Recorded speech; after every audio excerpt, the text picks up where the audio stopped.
Dear friends, दोस्तों, good morning. आपके साथ कानून और आप प्रोग्राम के साथ हाजिर हूं। आई एम वेरी सॉरी, मुझे शुरू करने में थोड़ा सा टाइम लग गया, 15 मिनट डिले हो गई, लेकिन घर बैठ के जरा थोड़ा सा टाइम लग ही जाता है। हमेशा की तरह कुछ इंट्रोडक्शन, जो लेटेस्ट न्यूज कल मैंने शेयर की थी आपके साथ, that is about the court of appeal case. Court of appeal ने फैसला किया है कि जो right to rent case high court ने डिसाइड किया था लास्ट ईयर, वो गलत है और उसके ऊपर उन्होंने फैसला ये दिया है कि होम ऑफिस ने अपनी जो पोजीशन रखी है वो सही है। इवन दो जजेस ने इस चीज के साथ अग्री किया कि this right to rent scheme, जो मैं अभी एक्सप्लेन करता हूं कि राइट टू रेंट स्कीम है क्या। ये right to rent scheme racially discriminate करती है, ये कोर्ट ने एक्सेप्ट किया है, लेकिन they stopped short of saying that this was an illegal policy. यानी होम ऑफिस की तरफ से जो पॉलिसी इस्तेमाल की जा रही है इमिग्रेंट्स के लिए, जो टेरेसा मे की तरफ से शुरू किया गया था, और उसमें यह था कि there should be a hostile environment, कि इमिग्रेंट्स कंफर्टेबल फील ना करें, उनके पास एक उनकी एनवायरनमेंट ऐसी होनी चाहिए कि उनको महसूस हो कि दे आर नॉट वेलकम, और उनको महसूस हो कि वो कुछ गलत नहीं कर सकते और वो यहां रह नहीं सकते। अगर वो आए हैं टेम्पररी बेसिस पे, तो वो टेम्पररी बेसिस पे आए और वापस चले जाएं। This was the idea of that hostile atmosphere जो क्रिएट किया गया था। बट अब ये राइट टू रेंट पॉलिसी क्या है, इसके अंदर होम ऑफिस की तरफ से कहा गया था कि जिन लोगों के पास स्टेटस नहीं है वो घर या कोई फ्लैट रेंट नहीं कर सकते, और लैंडलॉर्ड्स को फाइन किया जाएगा अगर वो किसी इलीगल इमिग्रेंट को अपने घर में रहने की इजाजत देते हैं।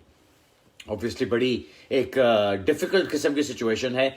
जो लोग बेचारे यहाँ पे हैं, ओवरस्टे हुए किसी वजह से, जान के ओवरस्टे हुए या टेक्निकलिटी की वजह से ओवरस्टे हो गए, बहुत सिचुएशंस होती, उनके लिए, उनकी फैमिलीज के लिए यहां पे रहना ही मुश्किल कर दिया जा रहा था, क्योंकि उनके ऊपर ये एक शर्त डाल दी गई कि अगर आपके पास लीगल स्टेटस नहीं है तो कोई लैंडलॉर्ड अगर आपको रखता है यहां पे, तो वो इलीगल करता है काम और उसको उसकी बेस पे फाइन किया जा सकता है, which is obviously very very harsh.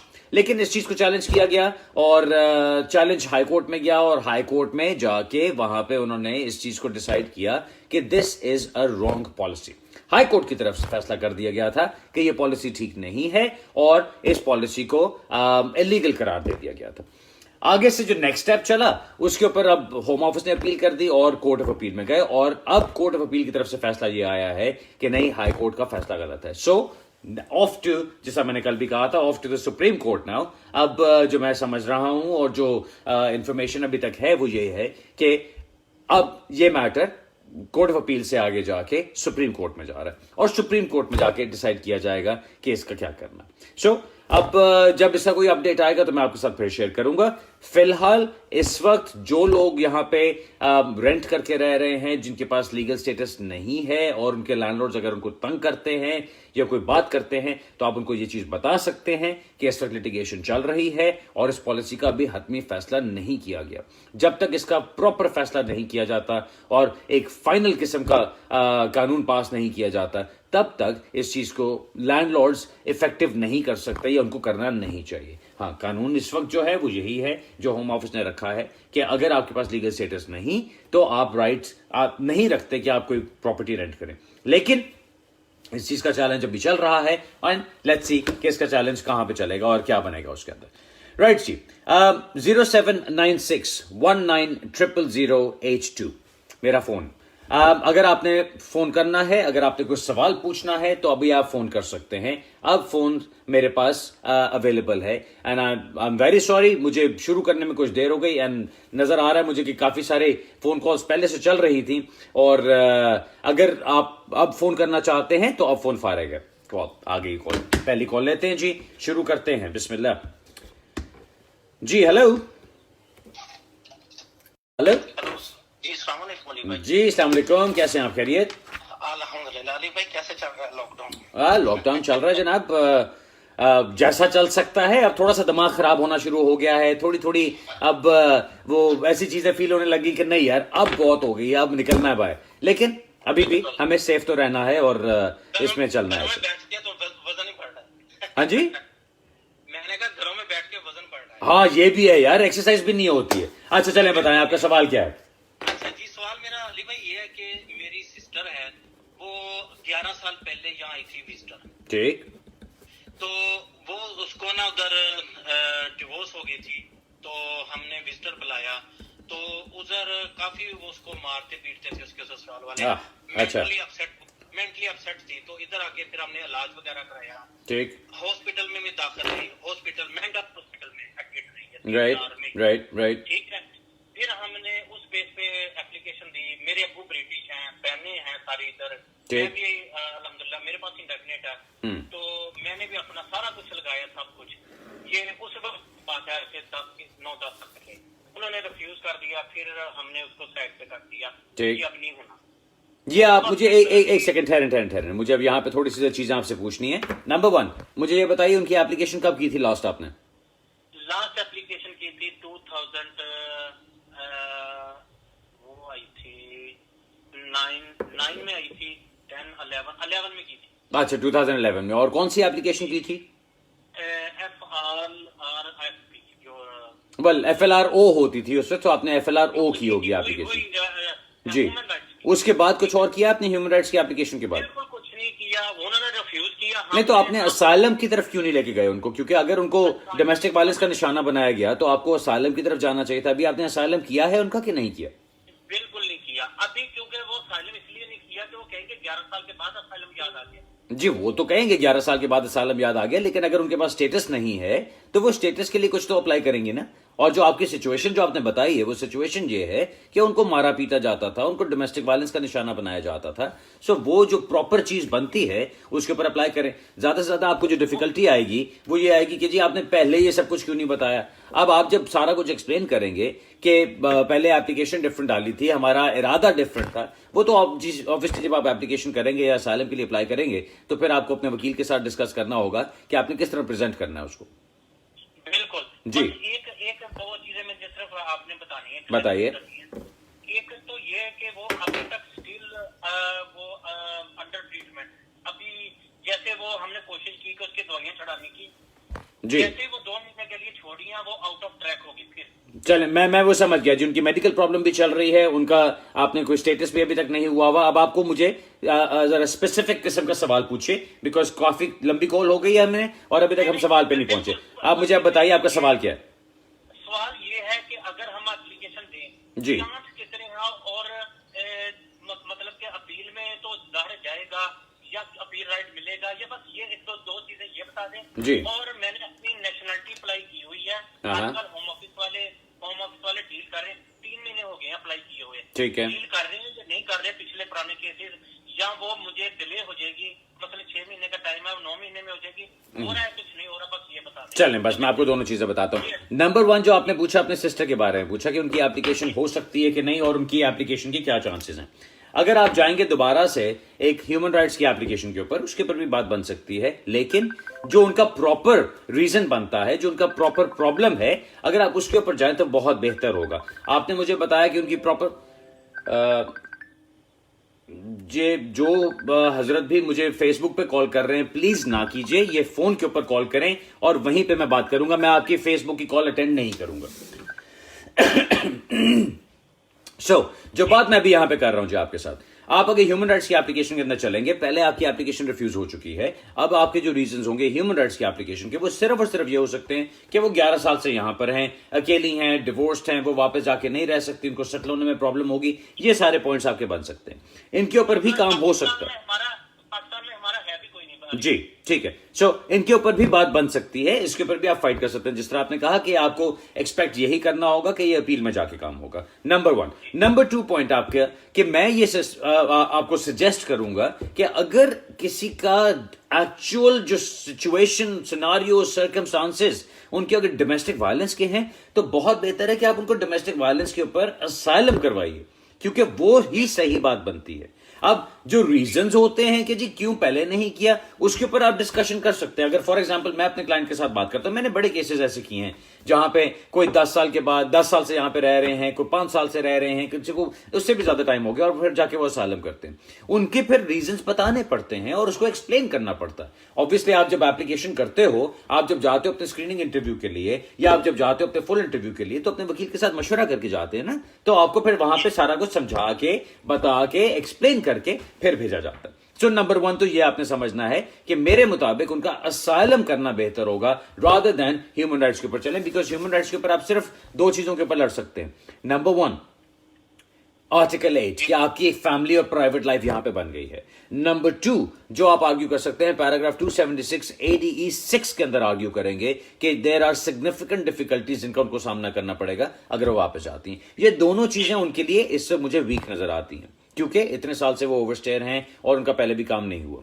इसलिए मैंने आपसे कहा कि जब उनकी एक्चुअल सिचुएशन असाइलम की है, डोमेस्टिक वायलेंस की है, तो उनको उसी की तरफ लेके जाया जाए। अगर आप इसके ऊपर फिर डिटेल बात करना चाहते हैं और अगर आपका इरादा बनता है ये करने का, तो अगर आप मुझसे बात करना चाहें सेपरेटली तो मुझे बता दीजिएगा। ठीक। नंबर 2 आपने अपने जो सॉरी एक सेकेंड आपका मैं लास्ट बात पूछनी है जी बताइए। वो साइनों पे लगा देंगे अगर ये फाइलिंग किया तो? नहीं जी, कोई जरूरी नहीं कि वो साइनों के ऊपर लगाएं। साइनों के ऊपर लगाने का जो मकसद होता है, साइनों पे लगाने का मकसद होता है किसी के पास भी जिसके पास स्टेटस नहीं है उसको लगाया जाए रिपोर्टिंग के ऊपर, ताकि होम ऑफिस को पता हो कि कौन कौन यहां पे रह रहा है।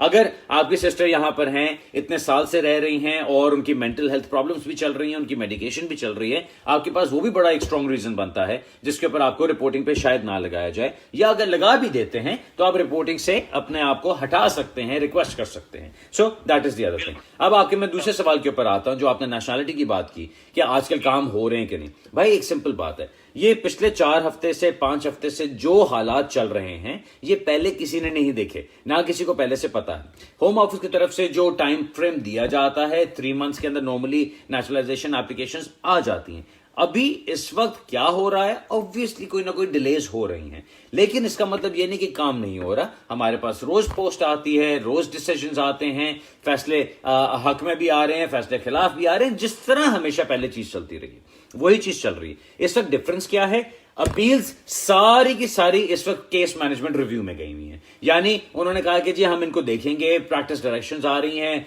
President of the upper tribunal की तरफ से, देखा जा रहा है कि किस तरह से प्रोसेस किया जाए। इल्पा की तरफ से इसमें काफी फोर्स किया जा रहा है कि जी प्रोसेस ठीक होना चाहिए, जो क्लाइंट्स को पूरा पूरा मौका दे कि जिसके ऊपर वो चल सके। जैसा मैंने पहले एक पोस्ट में जिक्र किया था कि अपील्स के ऊपर काफी इस वक्त एक डिफरेंट किस्म के प्रोसेस चल रहे हैं और डिफरेंट डायरेक्शंस आ रही हैं। सो अब इनको आप वो घिसे पिटे तरीके से डील नहीं कर सकते। सो अपील्स के अंदर डिलेज डेफिनेटली हो रही हैं। बाकी बायोमेट्रिक अपॉइंटमेंट्स आजकल नहीं बन रही हैं बिकॉज बायोमेट्रिक सेंटर्स के अंदर स्टाफ कम है, सो इसलिए वो डिलेज हो रही हैं। लेकिन जहां पे एप्लीकेशंस को डालने वाली बनती हैं, एब्सोल्युटली एप्लीकेशंस ऑनलाइन डाली जा रही हैं और उन एप्लीकेशंस को जो भी आगे उनका प्रोसेस चलना है, अगर बायोमेट्रिक्स का प्रोसेस है तो उसके लिए तो रुकना पड़ेगा, और अगर बायोमेट्रिक्स का प्रोसेस नहीं है तो फिर उनका केस वर्किंग चलती रहेगी। सो आपको मैं ये कहूंगा भाई जी, आप एप्लीकेशन डाल के अभी इंतजार कर रहे हैं, अभी आपको इंतजार ही करना है। ओके अली भाई बड़ी मेहरबानी, थैंक यू। आपको एक मजे की बात बता दूं जाते जाते जी। कल मेरा एक दोस्त है, वो कह रहा था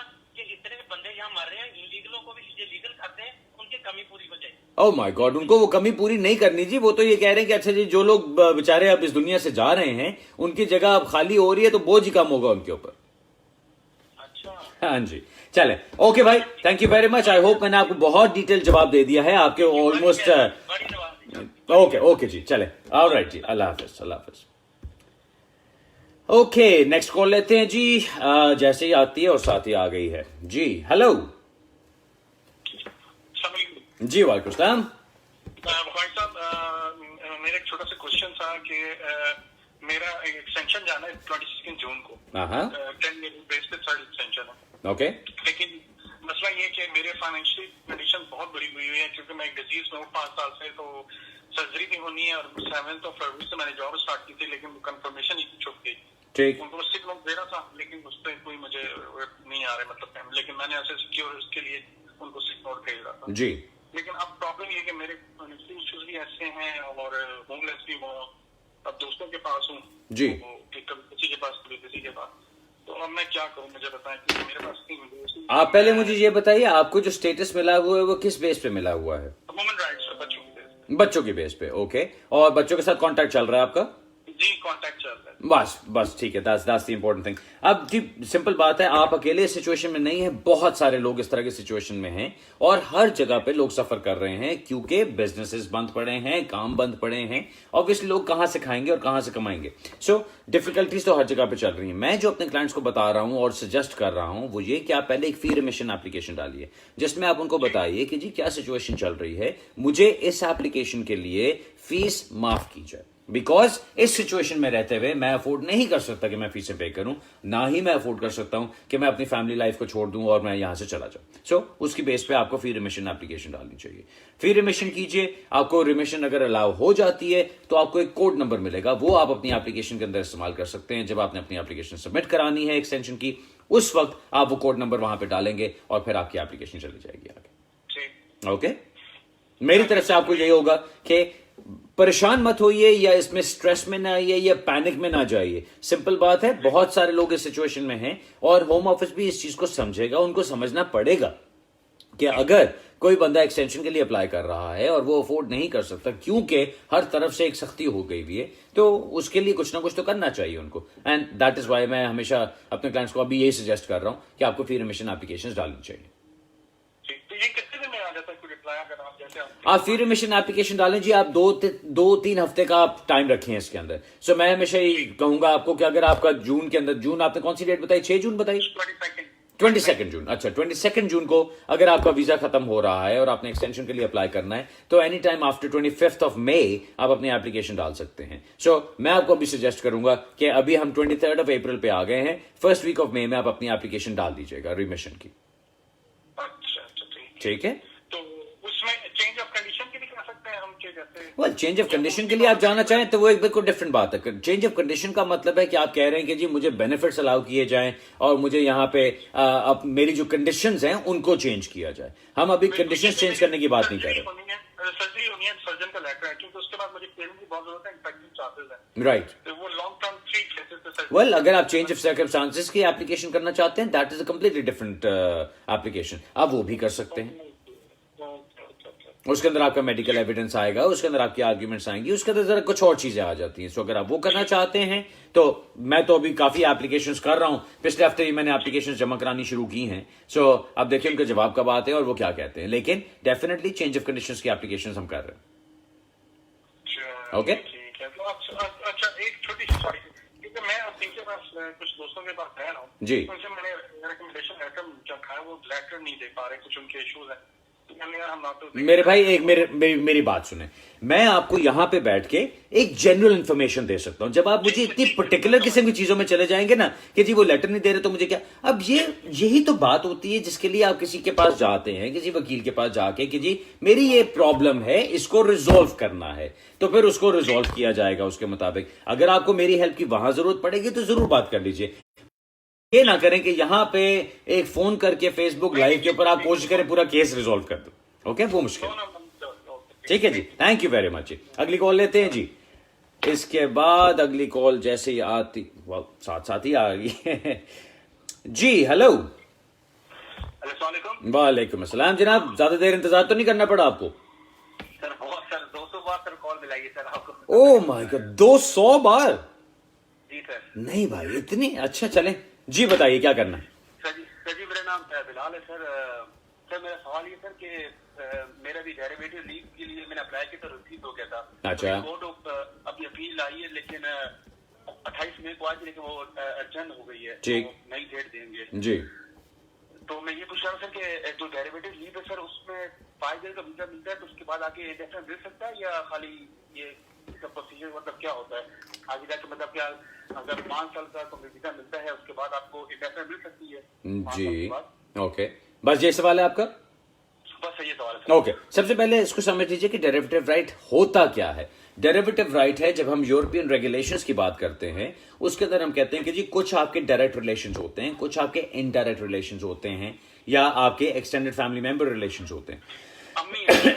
अच्छा जी, ठीक। सो कुछ चीजें होती हैं जिसके अंदर आपको एक डायरेक्ट राइट दिया जाता है अंडर द यूरोपियन रेगुलेशंस के आपके साथ आप एक डिपेंडेंट के तौर पे साथ रह सकते हैं। आपका वो वाला राइट नहीं होगा अगर आप केयरर के तौर पे अप्लाई कर रहे हैं, यानी आपने जमरानो के अंदर अप्लाई किया होगा कि मदर आपकी ब्रिटिश नेशनल हैं, आप उनके बेटे हैं और आप उनको लुक आफ्टर कर रहे हैं और उनकी मेडिकल नीड्स ऐसी हैं कि जिनको कोई और लुक आफ्टर नहीं कर सकता है और आप ही को उनको लुक आफ्टर करना है। और अगर आपको यहां से निकाल दिया गया और आपको वापस भेज दिया गया तो आपकी वालदा इतनी आपके ऊपर डिपेंडेंट हैं कि उनको भी आपके साथ जाना पड़ेगा। ये चीज आपकी लाजमी है इस केस में प्रूव करने के लिए। अगर आप इसको प्रूव नहीं कर सकेंगे तो आप अपील पे कामयाब नहीं हो सकते। सो इस चीज को तो पहले अच्छी तरह से समझ लीजिए प्लीज। ठीक, दूसरी बात, डेरिवेटिव राइट के अंदर पहले ये होता था, आज से कुछ साल पहले तक ये चीज होती थी कि अगर आपके पास डेरिवेटिव राइट है, 5 साल का आपको लीव मिलती थी, जो लीव टू रेजिडेंस कार्ड आप कहें क्योंकि यूरोपियन रेगुलेशंस में है, आपको 5 साल के लिए रेजिडेंस कार्ड मिलता था और उसके बाद आपको रिन्यू कराना होता था 5 साल के लिए। और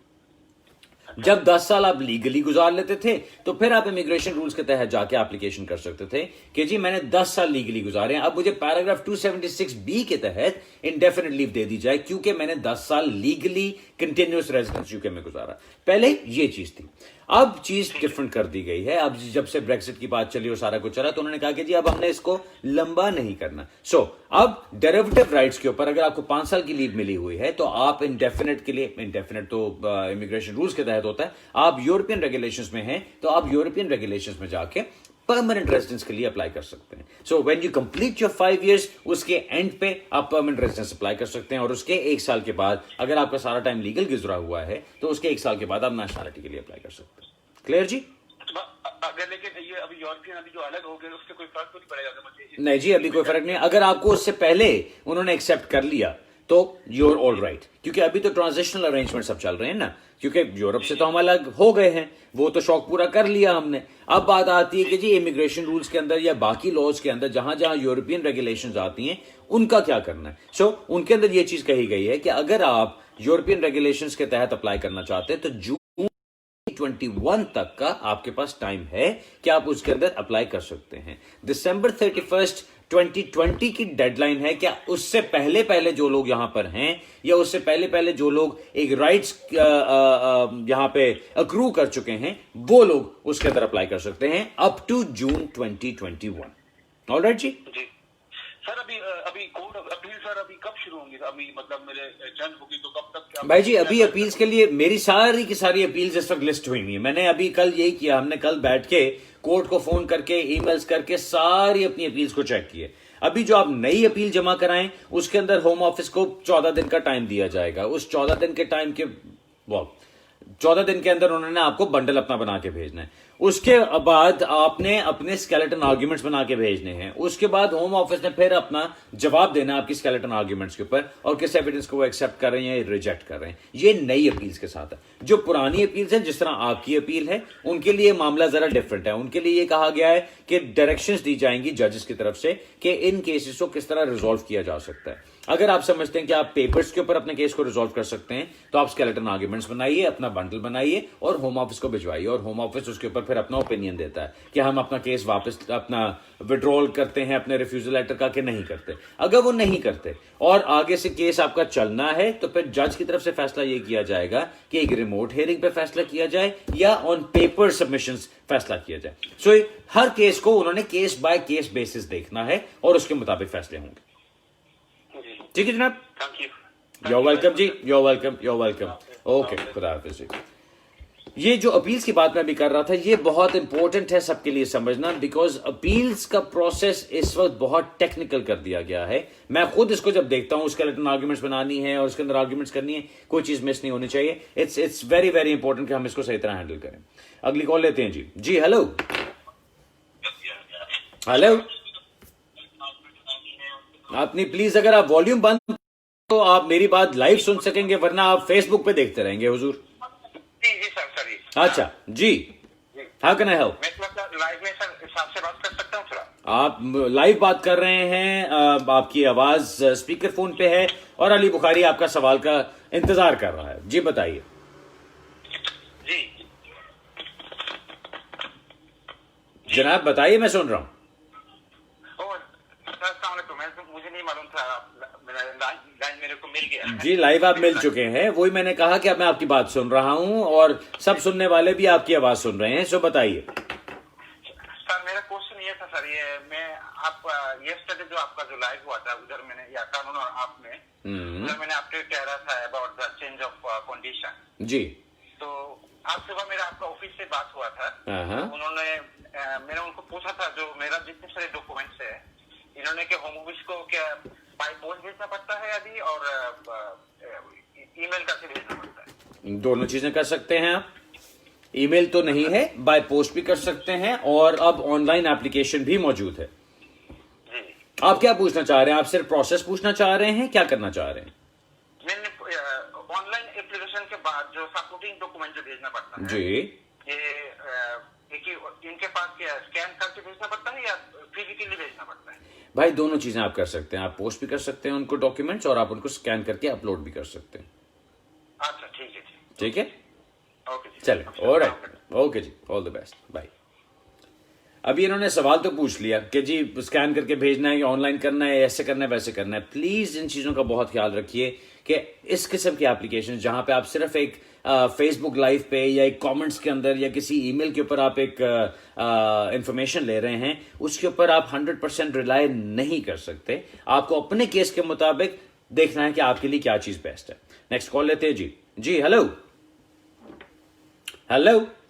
हेलो अस्सलाम वालेकुम। वालेकुम अस्सलाम जी। जी सर कोई कॉल मेरी वाइफ का वीजा जो है ना सर 28 अप्रैल कोविड-19 की तहत वो 31 मई तक एक्शन कर रहे थे। ठीक, तो मैंने फॉर्म सबमिट किया तो मेरे को रिप्लाई आएगा सर 31 मई तक, लेकिन मेरी फ्लाइट जो अवेलेबल है फर्स्ट वीक ऑफ जून है। तो क्या करना चाहिए? खामोश बैठ जाना चाहिए या उनको ईमेल करना चाहिए दोबारा? वेल आपका इरादा क्या है?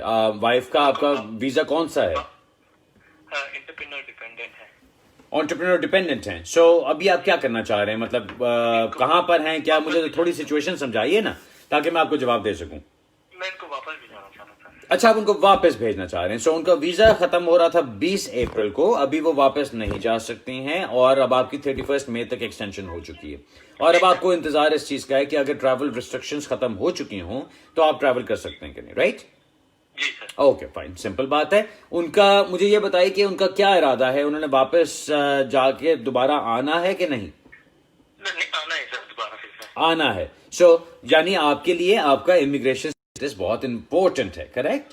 जी सर। जी। सो आपने उसको मैस अबाउट बिल्कुल नहीं करना। अब जो बेस्ट बात बनती है 31 मई तक आपने इंतजार करना है। देखिए पहले कि क्या हो रहा है, फ्लाइट्स चल रही हैं, उससे पहले शुरू हो जाता है कि नहीं शुरू हो जाता। अगर आपको लगता है कि 31 मई तक कोई फ्लाइट्स नहीं चल रही हैं तो आपको उनको दोबारा ईमेल करना पड़ेगा, बिकॉज अगर फ्लाइट्स नहीं चल रही तो सबके लिए कोई ना कोई एक्सटेंशन की जाएगी, सबके लिए कोई ना कोई आसानी पैदा की जाएगी, बिकॉज ये सारा कुछ जो आप करने जा रहे हैं वो आप अकेले उसके अंदर नहीं है, बाकी बहुत सारे लोग और भी उस तरह की सिचुएशन में मौजूद हैं।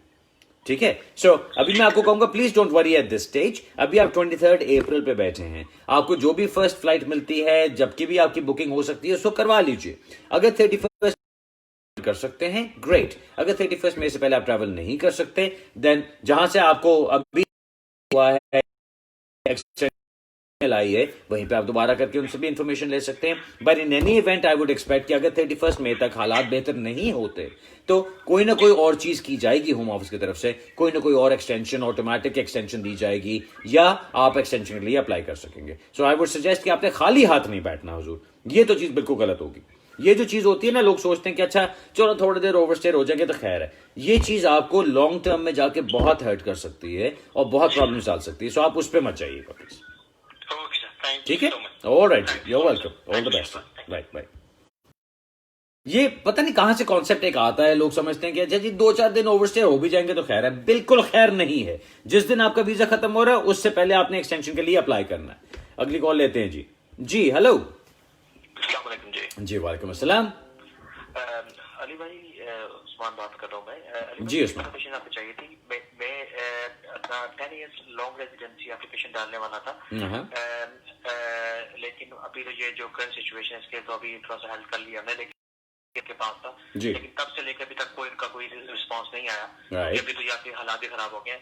अब मैंने क्योंकि अपनी एप्लीकेशन डालनी है ILR की, तो उसमें ऑब्वियसली उसका बायोमेट्रिक रेजिडेंस परमिट भी चाहिए होगा, लेकिन अभी वो उनके पास पड़ा, होम ऑफिस के पास, आई डोंट नो वो कब वापस आते हैं। अब मैं आपसे पूछना चाहता हूँ कि जब मैं अपनी एप्लीकेशन डालूंगा तो ऑब्वियसली जब मैं अपनी अपॉइंटमेंट लूंगा वहाँ पे जाके बायोमेट्रिकली या डॉक्यूमेंट वेरीफाई करते हैं, तो मेरे पास अगर बायोमेट्रिक रेजिडेंस परमिट उसका नहीं होगा तो फिर ये कैसे आगे इसको प्रोसीड करेंगे? आई डोंट नो वो कब वापस आते हैं और कब वापस नहीं आते हैं। मैंने अपना जो है ILR पे डालना क्यों मेरा अभी नेक्स्ट मंथ में ड्यू है। ठीक है, सो आपका सवाल ये है कि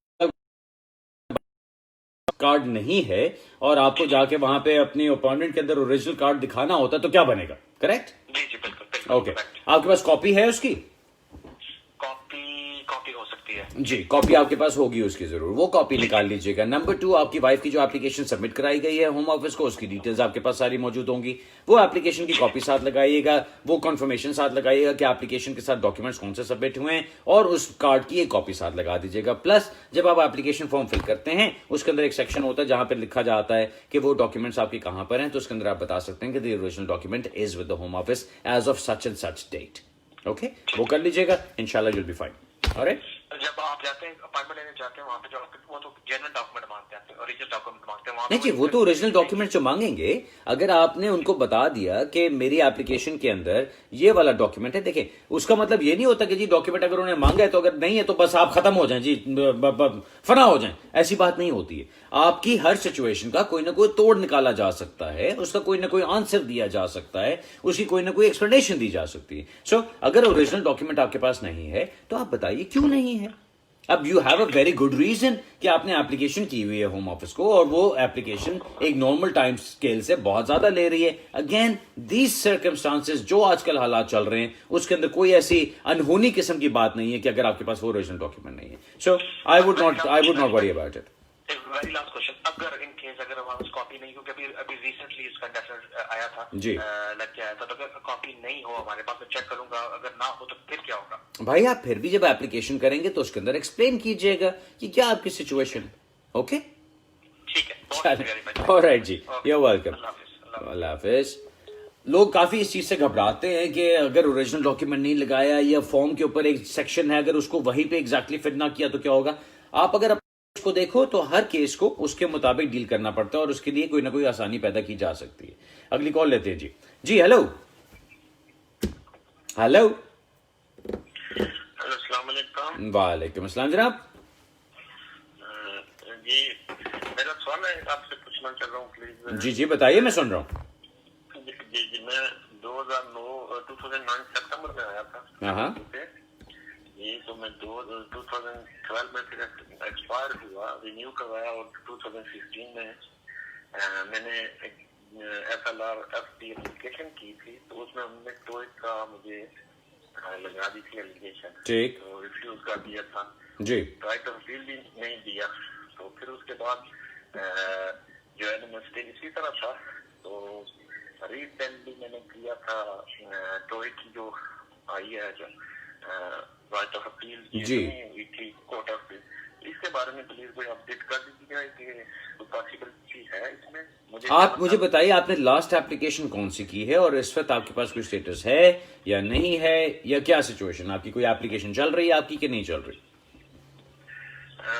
इस वक्त मैंने रिप्रेजेंटेशन इस बेसिस पे की हुई है। अच्छा, तो आपने असाइलम अप्लाई किया था? मैंने किया था लेकिन विथड्रॉ करा दिया था। ओके, चले, अब मैं आपको एक सिंपल बात बताता हूँ भाई। आपकी जो सिचुएशन चल रही है, अगर आप समझते हैं कि आपकी कोई ह्यूमन राइट्स का केस बनता है या कोई ऐसी चीज बनती है जिसको टोइक की वजह से रिफ्यूज किया गया और आपको कोई प्रॉपर मौका नहीं मिला उसको चैलेंज करने का या उसको आगे लेके चलने का, तो अब आप वो चीज कर सकते हैं। अब जो इस वक्त SMN कादर के बाद और SN जो केस आया था उनके अंदर जो सारी चीजें डिसाइड की गई हैं टोइक के ऊपर, वो सिंपली मैं आपको अब एक बिल्कुल एक लुबे लबाब बता दूं उसका कि है क्या। इस वक्त होम ऑफिस की तरफ से एक बंडल पेश किया जाता है जिसको वो अपना टॉयक बंडल कहते हैं, ईटीएस बंडल कहते हैं। उस ईटीएस बंडल के अंदर वो बताते हैं कि जी ये फलाने फलाने हमारे जो रिप्रेजेंटेटिव्स हैं उन्होंने ये सारी इन्वेस्टिगेशन की, उनकी विटनेस स्टेटमेंट्स लगाई जाती हैं, उनके रिजल्ट्स लगाए जाते हैं टेस्ट सेंटर के, फिर बताया जाता है कि जी कौन से टेस्ट हैं जो अनरिलायबल हैं, कौन से टेस्ट हैं जिनके ऊपर क्वेश्चन मार्क है। सो वो सारी चीजें उसमें बताते हैं। अब आपके लिए या वो अनरिलायबल वाली या क्वेश्चनेबल वाली चीज लगाएंगे। सो जो भी उसमें से चीज लगाई जाती है, एक चीज याद रखिए, एसएम केस जो आया उसने ये कहा साफ साफ कि अगर किसी को टॉयक की वजह से रिफ्यूज किया गया, होम ऑफिस के पास जो एविडेंस है वो सिर्फ एक इनिशियल एविडेंस है। वो इनिशियल एविडेंस सिर्फ एक एविडेंशियल बर्डन को डिस्चार्ज करता है और ये कहता है कि जी अगर किसी ने टॉयक किया, हम ये कहते हैं, यानी होम ऑफिस, हम ये कहते हैं कि इस बंदे ने फ्रॉडुलेंट किया। और ये देखिए हमारे पास एविडेंस है कि बहुत सारी जगहों पे ईटीएस के सिस्टम को अब्यूज किया जा रहा था। अब जब आप कोर्ट में होते हैं तो जज के बाद जज की जो पोजीशन होती है नेक्स्ट हो ये कि अच्छा जी होम ऑफिस ने अपनी एविडेंशियल बर्डन को डिस्चार्ज कर दिया, अब ये evidential burden shifts on to the appellant. अब अपेलेंट ने बताना है कि मेरे पास एक इनोसेंट एक्सप्लेनेशन मौजूद है कि जो होम ऑफिस कह रहा है वो मेरे ऊपर अप्लाई नहीं होता, मैंने तो एक्चुअली टेस्ट किया था, या होम ऑफिस जो कह रहा है वो बात गलत है। अब इस चीज को अगर आपने प्रूव कर लिया जज के सामने कि आप जेन्युइनली गए थे, आपने जेन्युइनली टेस्ट किया वहां बैठ के, आपको नहीं पता होम ऑफिस के रिजल्ट्स डिफरेंट क्यों हैं, तो उसके ऊपर अगर जज ने बात आपकी मान ली तो आपकी इनोसेंट एक्सप्लेनेशन एक्सेप्ट कर ली जाती है। अब आपके केस से रिलेटेड पर्टिकुलराइज्ड इंफॉर्मेशन और होम ऑफिस के पास कोई नहीं है, यानी वो जो एक वॉइस रिकॉर्डिंग्स होती हैं या कोई इस तरह की चीज, अब वो उस तरह की चीज होम ऑफिस के पास कोई नहीं है। ईटीएस का अपना सिस्टम कहता है कि वॉइस रिकॉर्डिंग्स और जो सारा कुछ उनके पास था वो 1 साल के बाद उनके पास और नहीं रहता। सो अगर उनके पास वो एविडेंस ही नहीं है तो होम ऑफिस कहां से ले आएगा? सो वो जो जेनेरिक एविडेंस है उसके ऊपर वो एक एविडेंशियल बर्डन डिस्चार्ज करते हैं, फिर एविडेंशियल बर्डन दूसरा आपके ऊपर आता है जो आपने डिस्चार्ज करना है। आपको सारी चीजें बड़ी टेक्निकल लग रही होंगी क्योंकि ये टेक्निकल है भाई। अब आपने सवाल पूछा तो मैं इसलिए आपको जवाब दे रहा हूं। बट मेन चीज जो आपको मैं बताना चाह रहा हूं वो ये कि इस वक्त अब आपके पास पोजीशन ये है कि आप नई एप्लीकेशन कर सकते हैं। उस नई एप्लीकेशन में आप ह्यूमन राइट्स की एप्लीकेशन कर सकते हैं और उसको अगर रिफ्यूज किया गया तो आपको अपील का राइट मिलेगा, जिसमें आप कोर्ट में जाके टॉयक के मैटर के ऊपर पूरा आर्ग्यू कर सकते हैं। अब टॉयक के ऊपर मैं एक और बात बता दूं आपको, पार्लियामेंट्री कमेटी बैठी थी लास्ट जुलाई में, ये जुलाई 2019 में, उसके अंदर एक फैसला जो उन्होंने किया और उसके अंदर जो उन्होंने एविडेंस देखा और सारा कुछ डिसाइड किया, आखिर में फैसला ये निकला कि ये टॉयक का सारा तमाशा जो होम ऑफिस ने चलाया है वो अनरिलायबल है, उसके ऊपर रिलाय नहीं किया जा सकता। और प्रोफेसर फ्रेंच, जिसके ऊपर उन्होंने खास तौर पे रिलायंस रखी हुई है होम ऑफिस ने, प्रोफेसर फ्रेंच की तरफ से एविडेंस दिया गया कि जी जो मेरा एविडेंस था उसको होम ऑफिस ने गलत इस्तेमाल किया है और वो आप अब इस सिचुएशन के अंदर इस्तेमाल नहीं कर सकते। सो प्रोफेसर फ्रेंच की तरफ से अपने खुद के एविडेंस को डिस्क्रेडिट कर दिया गया वहां पे। सो अब जो पार्लियामेंट्री कमेटी की रिपोर्ट है that is very very clear, और उस रिपोर्ट को मैं हर केस के अंदर, टॉयक के केस के अंदर जाके अब आर्ग्यू कर रहा हूं और वहां पे जज को फैसला ये करना पड़ता है कि जो टॉयक का है पॉइंट, वो होम ऑफिस अगर जज मान ले उस पार्लियामेंट्री कमेटी की रिपोर्ट को तो वो होम ऑफिस के खिलाफ फैसला कर दिया जाता है। लेकिन सिर्फ ये चीज नहीं है, आपको ये भी देखना है कि आप आए थे 2009 में, उसके बाद आप अभी 2020 में हैं, क्या कोई और ऐसे रीजंस हैं जिनकी वजह से आपको स्टेटस मिलेगा? क्योंकि आप कोर्ट में चले जाते हैं, आप एप्लीकेशन डालते हैं, रिफ्यूज करते हैं, आप कोर्ट में चले जाते हैं, कोर्ट में जज मान लेता है कि नहीं जी टॉयक वाली चीज आपके ऊपर अप्लाई नहीं होती, आपके जीतने का क्या पॉइंट बनता है? ये भी तो आपको सोचना है ना। उसमें फिर एक और सिचुएशन ये बन सकती है कि अगर आपको टॉयक की वजह से रिफ्यूज किया गया था, जिससे कि आप पटरी से उतर गए थे, तो आप होम ऑफिस से ये रिक्वेस्ट कर सकते हैं कि आपको वापस उस लाइन पे डालने के लिए आपको 60 डेज का लेटर इशू किया जाए, जहां पे आपके पास कोई टाइम आ जाए। सो हुजूर ये चीजें ऐसी हैं, आप एप्लीकेशन करेंगे तो बात बनेगी। ठीक, मैंने बहुत ज्यादा डिटेल बता दी, मेरा ख्याल है मैं बहुत ज्यादा बोलने लग गया हूं और मुझे इतना ज्यादा नहीं बोलना चाहिए, लेकिन मैं आपको सारी जो टेक्निकलिटी बता रहा था वो इसलिए बता रहा था कि आपको बात सारी समझ आ जाए कि इसके अंदर क्या क्या हो रहा है। समझ आइए आपको? कोई बात, कोई हेल्प हुई है कि नहीं? जी जी मैं समझ रहा हूँ, लेकिन एक चीज है, छोटा सा क्वेश्चन कि मैं 2 दफा ऑलरेडी एप्लीकेशन ह्यूमन राइट्स पे कर चुका हूँ, तो अभी अगेन कर सकता हूँ? बिल्कुल कर सकते हैं जी, आप बिल्कुल कर सकते हैं। ये जो केस लो इस वक्त चल रहा है और जो इस वक्त सिचुएशन चल रही है उसके ऊपर आप डेफिनेटली कर सकते हैं। ओके, तो 6 6 मंथ मुझे हो गए, तो ये राइट ऑफ अपील देंगे या इसमें चांसेस कितने हैं? हुजूर, मैं वही तो आपको मैंने अभी एसन केस का जो जिक्र किया उसके अंदर यही तो बात है कि अगर आपको रिफ्यूज किया जाता है और वो टॉयक के ऊपर रिफ्यूजल है और आप उस वजह से खराब हुए हैं, तो अब आप नई एप्लीकेशन डालिए ह्यूमन राइट्स की, उसको अगर रिफ्यूज करेंगे वो, तो आपको राइट ऑफ अपील मिलेगा उसके ऊपर। ठीक है जनाब, चल ठीक है जी, थैंक यू। ओके जी, ओके जी, खुदा हाफिज। टॉयक वाला मैंने बहुत डिटेल में अभी एक्सप्लेनेशन दी है, वो इसलिए कि मुझे पता है कि बहुत सारे लोग हैं जो टॉयक के मैटर से बहुत ज्यादा सताए हुए हैं और उनके लिए ये एक नई उम्मीद की किरण उठ गई है। ये जो parliamentary report last year I और उसके बाद जो ये केस लॉ वगैरह चला है उसकी वजह से ये फायदा उठाने वाली बात है, इसका फायदा उठाना चाहिए। अगली कॉल लेते हैं जी। जी हेलो हेलो, हाँ जी, क्या हाल है, ठीक हो? ऑलराइट, ਤੁਹਾਡੀ ਆਵਾਜ਼ ਬੜੀ ਕਮ ਆ ਰਹੀ ਹੈ। ਉਹ ਭਾਜੀ ਥੋੜੀ ਜਿਹੀ ਫੋਨ 'ਚ ਪ੍ਰੋਬਲਮ ਹੈ। ਮੈਂ ਭਾਜੀ ਇੱਕ ਪੁੱਛਣਾ ਸੀਗਾ, ਜਸਟ ਅ ਕੁਇਕ ਕੁਐਸਚਨ। ਹਾਂ ਮੈਂ ਭਾਜੀ ਕੇਸ ਕੀਤਾ ਸੀਗਾ ਲਾਸਟ ਈਅਰ ਮਈ ਦੇ ਵਿੱਚ, ਲਿਵਿੰਗ ਰਿਲੇਸ਼ਨਸ਼ਿਪ ਬ੍ਰਿਟਿਸ਼ ਪਾਰਟਨਰ ਦੇ ਨਾਲ। ਠੀਕ। ਤੇ ਮੈਂ ਭਾਜੀ ਓਵਰਸਟੇਟ ਸੀਗਾ ਸਟੂਡੈਂਟ 2012 ਤੋਂ। ਹਾਂ। ਤੇ ਅਸੀਂ ਭਾਜੀ ਐਪਲੀਕੇਸ਼ਨ ਕੀਤੀ ਸੀਗੀ ਮਈ ਦੇ ਵਿੱਚ, ਤੇ ਫਿਰ ਉਸ ਤੋਂ ਬਾਅਦ ਅਸੀਂ ਵਿਆਹ ਦੀ ਪਰਮਿਸ਼ਨ ਲੈ ਕੇ ਤੇ ਵਿਆਹ ਕਰਾ ਲਿਆ ਸੀਗਾ ਸਤੰਬਰ 'ਚ। ਓਕੇ, ਸਤੰਬਰ 2019। ਹਾਂਜੀ, ਲਾਸਟ ਈਅਰ ਜੀ। ਠੀਕ। ਤੇ ਇਹਨਾਂ ਨੇ ਮੈਨੂੰ ਰਿਫਿਊਜ਼ ਕਰਤਾ ਨਵੰਬਰ ਦੇ ਵਿੱਚ, ਰਿਫਿਊਜ਼ ਕਰਕੇ ਕਹਿੰਦੇ ਆ ਕਿ ਤੁਹਾਡੇ ਕੋਲ ਕੋਈ ਰੀਜ਼ਨ ਨਹੀਂ ਹੈਗਾ, ਤੁਸੀਂ ਦੋਨੇ ਇੰਡੀਆ ਜਾ ਕੇ ਰਹੋ, ਹਨਾ। ਠੀਕ। ਤੇ ਵਾਈਫ ਮੇਰੀ ਜੌਬ ਕਰਦੀ ਆ, ਸਾਰਾ ਕੁਝ ਜਿੱਦਾਂ ਘਰ ਹੈਗਾ ਵਾ, ਇਨਕਮ ਰਿਕੁਆਇਰਮੈਂਟ ਹੈਗੀ ਆ। ਹਾਂ। ਤੇ ਸਾਡੇ ਬੇਬੀ ਨਹੀਂ ਹੈਗਾ ਜਿੱਦਾਂ ਹਲੇ ਕੋਈ। ਠੀਕ। ਤੇ ਸਾਨੂੰ ਰਹਿੰਦਿਆਂ ਨੂੰ ਵੀ ਹੋ ਗਿਆ, it's been about 4 years I think. Right. ਤੇ ਫਿਰ ਉਹਨਾਂ ਨੇ ਅਪੀਲ ਕੀਤੀ, ਤੇ ਫਿਰ ਜਦੋਂ ਮੈਂ ਅਪੀਲ ਤੇ ਗਿਆ ਤੇ ਅਪੀਲ ਵੀ ਸਾਡੀ ਜਿੱਦਾਂ ਜਦੋਂ ਅਪੀਲ ਗਏ ਆਪਾਂ, appeal during the appeal I can feel it, ਹਨਾ, ਕਿ ਅਪੀਲ ਗਈ, ਹਨਾ। ਅੱਛਾ। ਕਿਉਂਕਿ ਜੱਜ ਨੇ ਮੈਨੂੰ ਬਹੁਤ ਗ੍ਰਿਲ ਕੀਤਾ, ਜਿਹੜਾ ਦੂਜਾ ਸੀਗਾ ਬੰਦਾ, ਹੀ ਰੀਲੀ ਗ੍ਰਿਲ ਵੀ ਪ੍ਰੋਪਰ। ਓਕੇ। ਤੇ ਫਿਰ ਹੁਣ ਜਿਹੜਾ ਡਿਸੀਜਨ ਆਇਆ ਵਾ ਅਪੀਲ ਦਾ, ਉਹ ਚ ਵੀ ਉਹਨਾਂ ਨੇ ਮੈਨੂੰ ਮਨਾ ਕਰਤਾ ਵਾ। ਅੱਛਾ, ਚਲੋ ਰਿਫਿਊਜ਼ ਕਰਤਾ, ਰਾਈਟ। ਓਕੇ। ਹਾਂਜੀ, ਤੇ ਹੁਣ ਭਾਜੀ ਅਸੀਂ ਅਪਰ ਟ੍ਰਿਬਿਊਨਲ ਦੇ ਵਿੱਚ ਪਾਈ ਸੀਗੀ, ਅਪਰ ਟ੍ਰਿਬਿਊਨਲ ਜਿੱਦਾਂ ਹੁਣ ਪਰਮਿਸ਼ਨ ਪਾਈ ਸੀਗੀ। ਠੀਕ। ਤੇ ਹੁਣ ਉਹਨਾਂ ਦੀ ਲੈਟਰ ਆਈ ਹੈ ਕਿ we have got your things, ਹੈ ਨਾ। Yeah. ਉਹਨਾਂ ਨੇ ਹੁਣ ਸਾਨੂੰ ਡੇਟ ਦੇਣੀ ਆ ਜਾਂ ਕਿੱਦਾਂ ਹੋਣਾ? ਭਾਜੀ ਹੁਣ ਮੈਨੂੰ ਦੱਸੋ ਮੈਂ ਕੀ ਵੇ ਆਊਟ ਕਰਾਂ ਇਹਦਾ। ਭਾਜੀ ਰਾਈਟ ਨਾਓ ਤੇ ਤੁਸੀਂ ਚੱਲ ਰਹੇ ਹੋ ਨਾ ਇੱਕ ਪ੍ਰੋਸੈਸ ਵਿੱਚ, ਤੁਹਾਡਾ ਪ੍ਰੋਸੈਸ ਸੀ ਅਪੀਲ ਕਰਨ ਦਾ, ਤੁਸੀਂ ਅਪੀਲ ਕਰ ਦਿੱਤੀ, ਅਪੀਲ ਤੁਹਾਡੀ ਡਿਸਮਿਸ ਹੋਈ, ਤੁਸੀਂ ਅਗਰ ਅੱਗੇ ਜਾ ਕੇ ਅਪਰ ਟ੍ਰਾਈਬਿਊਨਲ ਐਪਲੀਕੇਸ਼ਨ ਪਾਤੀ। ਹੁਣ ਮੈਨੂੰ ਜਿਹੜੀ ਚੀਜ਼ ਸਮਝ ਆਈ ਹੈ, ਤੁਸੀਂ ਕਹਿ ਰਹੇ ਹੋ ਕਿ ਉਹ ਡੇਟ ਦੇਣ ਦੀ ਗੱਲ ਕਰ ਰਹੇ ਹੈ, ਇਹਦਾ ਮਤਲਬ ਤੁਹਾਨੂੰ ਪਰਮਿਸ਼ਨ ਗ੍ਰਾਂਟ ਹੋ ਗਈ ਹੈ ਉੱਥੇ?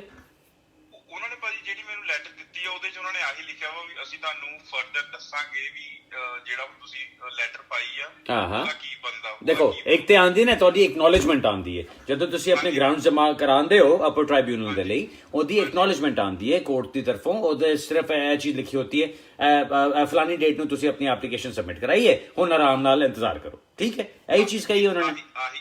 ਹਾਂ, ਤੇ ਬਸ ਠੀਕ ਹੈ, ਇਹਦਾ ਮਤਲਬ ਹੈ ਐਕਨੋਲੇਜਮੈਂਟ ਆਈ ਹੈ। ਐਕਨੋਲੇਜਮੈਂਟ ਦੇ ਬਾਅਦ ਉਹਨਾਂ ਦਾ ਫੈਸਲਾ ਆਣਾ ਹੈ। ਹੁਣ ਜਦੋਂ ਕੋਰਟ ਦਾ ਫੈਸਲਾ ਆਏਗਾ, ਅਗਰ ਤੇ ਤੁਹਾਨੂੰ ਪਰਮਿਸ਼ਨ ਗ੍ਰਾਂਟ ਕਰ ਦਿੱਤੀ ਜਾਂਦੀ ਹੈ ਤੇ ਉਹਦਾ ਮਤਲਬ ਹੈ ਕਿ ਇੱਕ ਹੋਰ ਹੀਅਰਿੰਗ ਹੋਏਗੀ। ਉਸ ਹੀਅਰਿੰਗ ਤੇ ਫਿਰ ਜੱਜ ਨੇ ਫੈਸਲਾ ਕਰਨਾ ਹੈ ਕਿ ਪਹਿਲੇ ਫਰਸਟ ਈਅਰ ਟ੍ਰਾਈਬਿਊਨਲ ਦੇ ਜੱਜ ਦਾ ਫੈਸਲਾ ਸਹੀ ਹੈ ਕਿ ਨਹੀਂ ਹੈ। ਅਗਰ ਤੁਹਾਨੂੰ ਪਰਮਿਸ਼ਨ ਗ੍ਰਾਂਟ ਨਹੀਂ ਕਰਦੇ ਤੇ ਤੁਹਾਡੇ ਅਪੀਲ ਰਾਈਟਸ ਐਗਜ਼ੌਸਟ ਹੋ ਜਾਂਦੇ ਨੇ। ਅਪੀਲ ਰਾਈਟਸ ਐਗਜ਼ੌਸਟ ਹੋਣ ਦੇ ਬਾਅਦ ਤੁਸੀਂ ਫਿਰ ਨਈ ਐਪਲੀਕੇਸ਼ਨ ਹੀ ਕਰ ਸਕਦੇ ਹੋ।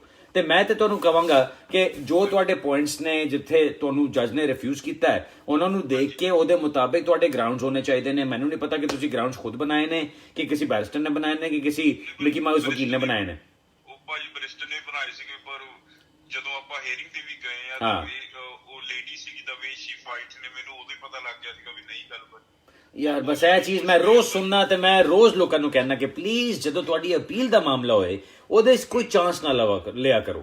ਜਦੋਂ ਤੁਹਾਡੀ ਅਪੀਲ ਦਾ ਮਾਮਲਾ ਆਉਂਦਾ ਤੁਹਾਨੂੰ ਪਤਾ ਹੋਣਾ ਚਾਹੀਏ ਕਿ ਕੌਣ ਡੀਲ ਕਰ ਰਿਹਾ ਤੁਹਾਡੇ ਕੇਸ ਦੇ ਨਾਲ। ਤੁਹਾਨੂੰ ਪਹਿਲੇ ਮੁਲਾਕਾਤ ਕਰਨੀ ਚਾਹੀਦੀ ਹੈ, ਗੱਲ ਕਰਨੀ ਚਾਹੀਦੀ ਹੈ, ਤੁਹਾਡੇ ਡਾਕੂਮੈਂਟਸ, ਤੁਹਾਡੀ ਤਿਆਰੀ, ਤੁਹਾਡੀ ਆਰਗੂਮੈਂਟਸ ਕੀ ਹੋਣਾ ਹੈ ਕੋਰਟ 'ਚ, ਤੁਹਾਨੂੰ ਸਾਰਾ ਕੁਝ ਪਹਿਲਾਂ ਪਤਾ ਹੋਣਾ ਚਾਹੀਦਾ। ਓਕੇ, ਇਹ ਚੀਜ਼ ਬੜੀ ਇੰਪੋਰਟੈਂਟ ਹੁੰਦੀ ਹੈ। ਹਾਂਜੀ, ਜਿੱਦਾਂ ਮੇਰੀ ਵਾਈਫ ਦਾ ਜਿਹੜਾ ਪ੍ਰੀਵੀਅਸ ਮੈਰਿਜ ਸੀਗੀ ਉਹਦੇ ਡੋਮੈਸਟਿਕ ਵਾਇਲੈਂਸ ਦਾ ਵੀ ਸੀਗਾ, ਉਹ ਵੀ ਸਾਰੇ ਡਾਕੂਮੈਂਟੇਸ਼ਨ ਦਿੱਤੀ ਸੀਗੀ। ਅੱਛਾ, ਹੁਣ ਜੋ ਤੂੰ ਮੈਨੂੰ ਚੀਜ਼ਾਂ ਦੱਸ ਰਹੇ ਹੋ ਉਹ ਤੇ ਮੈਨੂੰ ਲੱਗਦਾ ਹੈ ਕਿ ਤੁਹਾਡਾ ਕੇਸ ਬੜਾ ਚੰਗਾ ਬਣਦਾ ਹੈ, ਲੇਕਿਨ ਤੁਸੀਂ ਜਾ ਕੇ ਅਪੀਲ ਆਪਣੀ ਡਿਸਮਿਸ ਕਰਾ ਬੈਠੇ ਹੋ। ਮੈਡੀਕਲ ਵੀ ਪ੍ਰੋਪਰ ਸੀਗੀ ਉਹਦੀ, ਤੁਸੀਂ ਆਪਣਾ ਇੰਗਲਿਸ਼ ਲੈਂਗੁਏਜ ਟੈਸਟ ਕੀਤਾ ਕਿ ਨਹੀਂ? ਮੈਂ ਭਾਜੀ ਉਹ ਨਹੀਂ ਕੀਤਾ, ਮੈਂ ਹੁਣ ਕਰਾਉਣਾ ਸੀਗਾ, ਮੈਂ ਹੁਣ ਆਪਣਾ ਪਾਸਪੋਰਟ ਰੀਨਿਊ ਕਰਾ ਲਿਆ ਸੀ। ਕੋਈ ਡਿਗਰੀ ਕੀਤੀ ਇੱਥੋਂ? ਇੱਥੋਂ ਨਹੀਂ ਭਾਜੀ ਕੀਤੀ। ਇੱਥੋਂ ਨਹੀਂ ਕੀਤੀ। ਕਦੇ ਕੋਈ ਇੰਗਲਿਸ਼ ਲੈਂਗੁਏਜ ਟੈਸਟ ਕੀਤਾ ਸੀ? ਹਾਂ ਇੱਥੋਂ ਕੀਤਾ ਸੀਗਾ। ਕਦੋਂ ਕੀਤਾ ਸੀ? ਕਿਹੜਾ ਟੈਸਟ ਕੀਤਾ ਸੀ? ਉਹ ਭਾਜੀ ਮੈਨੂੰ ਲੱਗਦਾ ਉਹ ਕਾਲਜ ਜਿਹੜਾ 2009 ਚ ਨਹੀਂ ਲੱਗਦਾ ਹੁੰਦਾ ਸੀਗਾ ਜਦੋਂ ਆਪਾਂ ਆਉਂਦੇ ਸੀਗੇ ਸਟੂਡੈਂਟ। ਰਾਈਟ। ਅੱਛਾ, ਪੁਰਾਣੀ, ਬਹੁਤ ਹੀ ਪੁਰਾਣੀ ਗੱਲ ਹੈ। ਓਕੇ, ਤੁਹਾਡੇ ਕੋਲ ਆਪਣਾ ਆਈਡੀ ਡਾਕੂਮੈਂਟ ਹੈਗਾ? ਕੋਈ ਪਾਸਪੋਰਟ ਹੈ? ਮੈਂ ਪਾਸਪੋਰਟ ਮੈਂ ਨਵਾਂ ਬਣਵਾ ਲਿਆ ਵਾ। ਬਣਵਾ ਲਿਆ ਨਾ, ਤੇ ਉਹਦਾ ਮਤਲਬ ਤੁਸੀਂ ਫਿਰ ਜਾ ਕੇ ਆਪਣਾ ਟੈਸਟ ਕਰਾ ਸਕਦੇ ਹੋ ਕਿਉਂਕਿ ਤੁਹਾਡੇ ਕੋਲ ਓਰੀਜਨਲ ਡਾਕੂਮੈਂਟ ਹੈ। ਦੇਖੋ, ਮੈਂ ਜਿਹੜੀ ਤੁਹਾਨੂੰ ਚੀਜ਼ ਸੁਜੈਸਟ ਕਰਾਂਗਾ, ਅਗਰ ਤੇ ਤੁਸੀਂ ਇੰਤਜ਼ਾਰ ਕਰਨਾ ਹੈ ਅਪਰ ਟ੍ਰਾਈਬਿਊਨਲ ਦਾ ਤਾਂ ਸ਼ੌਕ ਨਾਲ ਇੰਤਜ਼ਾਰ ਕਰ ਲਓ, ਲੇਕਿਨ ਮੈਨੂੰ ਪੂਰੀ ਚੀਜ਼ ਸਮਝ ਆ ਰਹੀ ਕਿ ਇਹ ਕਿਸ ਤਰ੍ਹਾਂ ਕੇਸ ਚੱਲਣਾ ਚਾਹੀਦਾ ਹੈ। ਤੁਹਾਡੀ ਐਪਲੀਕੇਸ਼ਨ ਇਸ ਵੇਲੇ ਜੋ ਤੁਹਾਡਾ ਜੱਜ ਦਾ ਡਿਸੀਜਨ ਹੈ, ਅਗਰ ਮੈਂ ਉਹਨੂੰ ਦੇਖ ਕੇ ਆਪਣੇ ਗਰਾਊਂਡਸ ਬਣਾਉਂਦਾ ਤੇ ਫਿਰ ਤੇ ਮੈਂ ਕੁਝ ਕਹਿ ਸਕਦਾ, ਤੇ ਮੈਂ ਉਹਨੂੰ ਦੇਖਿਆ ਨਹੀਂ ਤੇ ਮੈਂ ਕੁਝ ਨਹੀਂ ਤੁਹਾਨੂੰ ਕਹਿ ਸਕਦਾ ਕਿ ਜੱਜ ਨੇ ਕੀ ਕੀਤਾ। ਦੂਸਰੀ ਚੀਜ਼ ਇਹ ਹੈ ਕਿ ਇੱਕ ਚੀਜ਼ ਇਹ ਵੀ ਹੋ ਸਕਦੀ ਹੈ ਕਿ ਰਾਈਟ ਨਾਓ ਤੁਹਾਡੇ ਗਰਾਊਂਡ ਚੇਂਜ ਕੀਤੇ ਜਾਣ। ਓਕੇ, ਆਈ ਡੋਂਟ ਨੋ ਕਿੰਨੀ ਦੇਰ ਹੋ ਗਈ ਤੁਹਾਡੀ ਅਪਰ ਟ੍ਰਾਈਬਿਊਨਲ ਐਪਲੀਕੇਸ਼ਨ ਪਾਏ? ਭਾਜੀ ਹੁਣ ਮੈਨੂੰ ਉਹਨਾਂ ਨੇ 18 ਉਹਨਾਂ ਨੇ ਜਿਹੜੀ ਲੈਟਰ ਭੇਜੀ ਉਹ 'ਚ ਲਿਖਿਆ ਵਾ this is acknowledged the receipt on 18th of March 18th March, ਤੇ ਮਹੀਨੇ ਤੋਂ ਉੱਤੇ ਹੋ ਗਿਆ। ਹੁਣ ਕਦੇ ਵੀ ਤੁਹਾਡਾ ਉਹਦਾ ਜਵਾਬ ਆ ਸਕਦਾ ਹੈ, ਅਨਲੈਸ ਤੁਸੀਂ ਅਗਰ ਨਈ ਇੱਕ ਹੋਰ ਐਪਲੀਕੇਸ਼ਨ ਕਰਦੇ ਹੋ, ਗਰਾਊਂਡ ਚੇਂਜ ਕਰਨਾ ਚਾਹੁੰਦੇ ਹੋ, ਤੇ ਤੁਸੀਂ ਕੋਰਟ ਨੂੰ ਲਿਖ ਸਕਦੇ ਹੋ। ਫੋਰ ਐਗਜ਼ਾਮਪਲ ਤੁਸੀਂ ਵਕੀਲ ਚੇਂਜ ਕਰਦੇ ਹੋ, ਫੋਰ ਐਗਜ਼ਾਮਪਲ ਤੁਸੀਂ ਮੇਰੇ ਕੋਲ ਆਉਂਦੇ ਹੋ, ਤੇ ਮੈਂ ਕੀ ਕਰਾਂਗਾ, ਮੈਂ ਕੋਰਟ ਨੂੰ ਲਿਖਾਂਗਾ ਕਿ ਜੀ ਮੈਂ ਨਏ ਗਰਾਊਂਡਸ ਬਣਾਏ ਨੇ, ਪੁਰਾਣੇ ਗਰਾਊਂਡਸ ਤੁਸੀਂ ਛੱਡ ਦਿਓ, ਇਹ ਨਏ ਗਰਾਊਂਡਸ ਹੈ, ਇਹਨਾਂ ਤੇ ਫੈਸਲਾ ਕਰਨਾ ਜੱਜ ਨੇ। ਠੀਕ ਹੈ, ਉਹ ਜੱਜ ਦੇ ਫੈਸਲੇ ਤੋਂ ਪਹਿਲੇ ਅਗਰ ਉਹ ਚੀਜ਼ ਹੋ ਜਾਏ ਤੇ ਉਹ ਗੱਲ ਬਣ ਸਕਦੀ ਹੈ। ਓਕੇ, ਉਹ ਮੈਂ ਸਿਰਫ ਇਸ ਲਈ ਕਹਿ ਰਿਹਾ ਕਿਉਂਕਿ ਅਗਰ ਇਸ ਅਪੀਲ ਨੂੰ ਜਿਹੜੀ ਇਸ ਵੇਲੇ ਤੁਹਾਡੇ ਖਿਲਾਫ ਜਾ ਰਹੀ ਹੈ, ਅਗਰ ਇਹ ਅਪੀਲ ਫਾਈਨਲ ਹੋ ਜਾਂਦੀ ਹੈ ਵਿਦ ਅਪੀਲ ਰਾਈਟਸ ਬੀਇੰਗ ਐਗਜ਼ੌਸਟਡ, ਤੇ ਫਿਰ ਤੁਹਾਡੇ ਲਈ ਹੋਰ ਇੱਕ ਅਪਹਿਲ ਟਾਸਕ ਬਣ ਜਾਂਦੀ ਹੈ। ਉਸ ਤੋਂ ਬਹੁਤ ਬਿਹਤਰ ਹੈ ਕਿ ਕਿਸੇ ਤਰ੍ਹਾਂ ਇਸ ਜੱਜ ਨੂੰ ਅਸੀਂ ਰੋਕੀਏ ਇੱਥੇ ਤੇ ਉਹਨੂੰ ਕਿਸੇ ਤਰ੍ਹਾਂ ਸਿਰ ਮਨਵਾਈਏ ਕਿ ਜੱਜ ਨੇ ਜਿਹੜਾ ਫਰਸਟ ਈਅਰ ਟ੍ਰਾਈਬਿਊਨਲ ਦਾ ਜੱਜ ਹੈ ਉਹਨੇ ਫੈਸਲਾ ਸਹੀ ਨਹੀਂ ਕੀਤਾ, ਜਾਂ ਉਹਦੇ ਖਿਲਾਫ ਜਿਹੜੀ ਆਰਗੂਮੈਂਟਸ ਵਗੈਰਾ ਸਨ ਉਹ ਸਹੀ ਨਹੀਂ ਸਨ। ਠੀਕ, ਅਗਰ ਉਹ ਚੀਜ਼ ਤੁਸੀਂ ਕਰ ਸਕਦੇ ਹੋ ਉਹ ਬਹੁਤ ਬਿਹਤਰ ਰਹੇਗਾ। ਲੇਕਿਨ ਅਗਰ ਅਪਰ ਟ੍ਰਾਈਬਿਊਨਲ ਦਾ ਫੈਸਲਾ ਆ ਜਾਂਦਾ ਹੈ, ਉਹਦੇ ਬਾਅਦ you will have to start a new process, ਨਈ ਐਪਲੀਕੇਸ਼ਨ ਕਰਨੀ ਪੜੇਗੀ। ਇਹ ਸਾਰਾ ਕੁਝ ਪੁਰਾਣਾ ਦੇਖ ਕੇ ਕਿ ਪਹਿਲੇ ਜੱਜ ਨੇ ਕਿਸ ਚੀਜ਼ ਤੇ ਰਿਫਿਊਜ਼ ਕੀਤਾ ਹੈ, ਕੀ ਪੁਆਇੰਟਸ ਸਨ। ਜਿਹੜੀ ਉਹਨੇ ਰਿਫਿਊਜ਼ਲ ਲੈਟਰ ਭੇਜੀ ਆ ਉਹਦੇ 'ਚ ਇਹਨਾਂ ਨੇ ਸਾਰਾ ਕੁਝ ਲਿਖਿਆ ਜੀ, ਉਹ ਤੇ ਸਾਰਾ ਕੁਝ ਆਉਂਦਾ ਹੈ, ਉਹ ਜੱਜ ਦੀ ਡਿਟਰਮੀਨੇਸ਼ਨ ਹੁੰਦੀ ਹੈ, ਉਹ ਤੇ ਸਾਰਾ ਕੁਝ ਆ ਜਾਂਦਾ ਹੈ। ਮੈਂ ਤੁਹਾਨੂੰ ਸਿਰਫ ਇੱਕ ਚੀਜ਼ ਕਹਾਂਗਾ ਕਿ ਉਹ ਸਾਰਾ ਕੁਝ ਛੱਡ ਦਿਓ ਜੀ, ਮੈਂ ਸਾਰਾ ਸਮਝਣਾ ਜੋ ਤੁਹਾਡੀ ਸਿਚੁਏਸ਼ਨ ਚੱਲ ਰਹੀ ਹੈ ਇਸ ਵੇਲੇ। ਇੰਪੋਰਟੈਂਟ ਚੀਜ਼ ਕੀ ਹੈ, ਤੁਸੀਂ ਕਿਹਾ ਕਿ ਜੀ ਵਾਈਫ ਤੁਹਾਡੀ ਇਨਕਮ ਰਿਕੁਆਇਰਮੈਂਟਸ ਮੀਟ ਕਰਦੀ ਹੈ, ਰਜਿਸਟ੍ਰੇਸ਼ਨ ਤੁਸੀਂ ਕਰ ਚੁੱਕੇ ਹੋ, ਨਾਲ ਰਹਿੰਦੇ ਤੁਹਾਨੂੰ 3-4 ਸਾਲ ਹੋ ਗਏ ਨੇ, ਤੇ ਇੰਗਲਿਸ਼ ਟੈਸਟ ਵੀ ਤੁਸੀਂ ਕਰ ਸਕਦੇ ਹੋ। ਬਸ ਆਪਣਾ ਇੰਗਲਿਸ਼ ਟੈਸਟ ਜਲਦ ਤੋਂ ਜਲਦ ਕਰ ਲਓ, ਉਹਦੇ ਬਾਅਦ ਅਗਰ ਕੰਮ ਕਰਾਉਣਾ ਹੋਣਾ ਤੇ ਫਿਰ ਸਿੱਧਾ ਮੇਰੇ ਕੋਲ ਆ ਜਾਣਾ, ਮੈਂ ਫਿਰ ਤੁਹਾਡਾ ਕੰਮ ਕਰਾ ਦਿਆਂਗਾ। ਇੰਗਲਿਸ਼ ਟੈਸਟ ਕਰਾ ਲਓ। ਓਕੇ, ਚਲੋ, ਸਾਰਾ ਕੁਝ ਠੀਕ ਹੁੰਦਾ ਫਿਰ ਮੈਂ ਫਸਟ ਨਹੀਂ हाँ जी, अगर हुण भी ग्राउंड चेंज करने ते मैनू दस देना, लेकिन अगर ग्राउंड चेंज तुसीं नहीं करना चाहते, तुसीं सैटिस्फाइड हो अपने ग्राउंड दे नाल ते ओनू चलन दिओ। अगर तुहानू परमिशन ग्रांट हो जाती है फिर मैनू दसना, फिर मैं कुछ कर सकना तुहाडे लई। ਆਫਿਸ ਤੋਂ ਆਫਿਸ ਜੀ ਹੁਣ ਆਪਾਂ ਸਟੱਡੀ ਕਰਨਾ ਹੋਵੇ ਸਾਰਾ ਕੁਝ ਆਨਲਾਈਨ ਹੀ ਕਰਦੇ ਪਏ। और मेरे भरा मैनू देख, मैं बिल्कुल दफ्तरी जगह बैठा, ਉਹ ਅਸੀਂ ਕੁਰਸੀ ਤੇ ਬੈਠੇ ਆ ਤੇ ਉਹ ਅਸੀਂ ਸੂਟ ਟਾਈ ਸ਼ਾਈ ਲਾ ਕੇ ਆਪਣੀ ਐਨਕ ਲਗਾ ਕੇ ਬੈਠੇ ਆ। ਕੰਮ ਸਾਰਾ ਚੱਲ ਰਿਹਾ, ਕੰਮ ਕੁਝ ਰੁਕਿਆ ਨਹੀਂ। ਪਰਸਨਲ ਵਿਜ਼ਿਟ ਨਹੀਂ ਹੈਗੇ, ਬਾਕੀ ਸਾਰਾ ਕੁਝ हाँ जी, बस पर्सनल विजिट नहीं, बाकी सारा कुछ इस तरह ही हो रहा है। जूम मीटिंग्स भी चल रही ने ते व्हाट्सएप वीडियो कॉल्स भी चल रही ने, करना होए तो मैंने दस देना। ਠੀਕ, ਮੈਂ ਤੁਹਾਨੂੰ ਆਫਿਸ ਨੂੰ ਕੰਟੈਕਟ ਕਰਕੇ ਅੱਜ ਸੈਟ ਅਪ ਮੀਟਿੰਗ ਹੋਵੇ। दैट्स फाइन जी, ਤੁਸੀਂ ਦੱਸ ਦੇਣਾ, ਫਿਰ ਜੋ ਕਰਨਾ ਹੋਏਗਾ ਫਿਰ ਅਸੀਂ ਦੇਖ ਲਾਂਗੇ। Okay, alright, okay, all the best जी, okay, bye bye bye. Right जी, इस तरह की सिचुएशन में बहुत सारे लोग आते हैं और सारों को यही एक जो शिकायत होती है कि बैरिस्टर ने जाके अच्छा काम नहीं किया जी, कोर्ट में जाके अच्छा रिप्रेजेंट नहीं किया केस को। ये चीजें पहले से देखनी पड़ती हैं और पहले से आपकी तैयारी अच्छी होनी चाहिए इसके ऊपर। नेक्स्ट क्वेश्चन जी। जी हेलो, अस्सलाम वालेकुम जी। वालेकुम अस्सलाम जनाब। अच्छा जी, मैंने आपसे एक सवाल पूछना था जी। देखिए, अगर एक बंदा है जी, उसके जैसे मेरा बेटा 7 साल का हो गया लेकिन मेरे पास फीस नहीं है, अगर हो सकता है कि मैं अगर वेट करूं, जो 10 साल का होता है तो 3 साल और वेट करूं, तो इस दौरान अगर खुदा न खास्ता दरमियान में कुछ मसला हो जाए तो वो डिपुटेशन या इस तरह का मसला होगा, या फिर वो कुछ देंगे हमें अपील करने के लिए या कुछ भी? मेरे भाई, अगर आप कोई एप्लीकेशन नहीं करोगे और आप पकड़े जाते हो और आपके पास कोई स्टेटस नहीं है तो आपको क्यों नहीं रिमूव करेंगे वो यहाँ से? एक सिंपल बात बनती है ना, आप सोच के देखो उसको, आपके घर में कोई आ जाए बगैर इजाजत और आके बैठ जाए, आपको पसंद आएगा कि वो बैठा है वहां पे? ऑब्वियसली आप कहोगे भाई कौन, कहां, किधर, किस खाते में। और फिर अगर वो आपसे रिक्वेस्ट करता है कि अच्छा जी मुझे इजाजत दे दे कि मैं रुक जाऊं यहाँ पे, और आप उसको इजाजत दे देते, तो फिर तो आप बर्दाश्त करेंगे क्योंकि आपने इजाजत दे दी उसको। अगर वो आपसे इजाजत भी नहीं मांगता है, वो चुप करके आंखें नीची करके बैठ जाता है कि अच्छा बस किसी को पता नहीं चलेगा तो मैं बैठा रहूंगा यहाँ पे, तो खैर है, तो ऑब्वियसली वो बात सही नहीं बनती है। मेरी तरफ से प्लीज एक सिंपल क्लियर जवाब सुन लीजिए अपने लिए। आपके बच्चे के अगर 7 साल कंप्लीट हो गए हैं, प्लीज चांस मत लीजिए, प्लीज ये मत करें कि अच्छा अब 7 साल हो गए चलो 3 साल और गुजार लेंगे। भाई कानून जिस तरह से चेंज हो रहे हैं, जिस तरह हालात बदल रहे हैं, कुछ पता नहीं कि 3 साल के बाद क्या होता है। अगर बच्चे के 7 साल कंप्लीट हो गए हैं, आप कहते हैं आपके पास पैसे नहीं है, तो आप फी रिमिशन के लिए अप्लाई कर लीजिए, होम ऑफिस को अप्लाई करें कि जी मैं अफोर्ड नहीं कर सकता फीसें, लेकिन ये मेरी फैमिली मेरे साथ है, मेरे बच्चे मेरे साथ हैं, और उसकी बेस से मुझे यहाँ स्टेटस दिया जाए। आपको कुछ ना कुछ करना चाहिए। अगर आप 3 साल और वेट करना चाहते हैं, फिर आप अप्लाई करेंगे जाके नेशनैलिटी के लिए, बच्चे के लिए कि जी बच्चा ब्रिटिश नेशनल हो गया। अब ब्रिटिश नेशनल होने के बाद भी तो आपको एप्लीकेशन करनी पड़ेगी ना।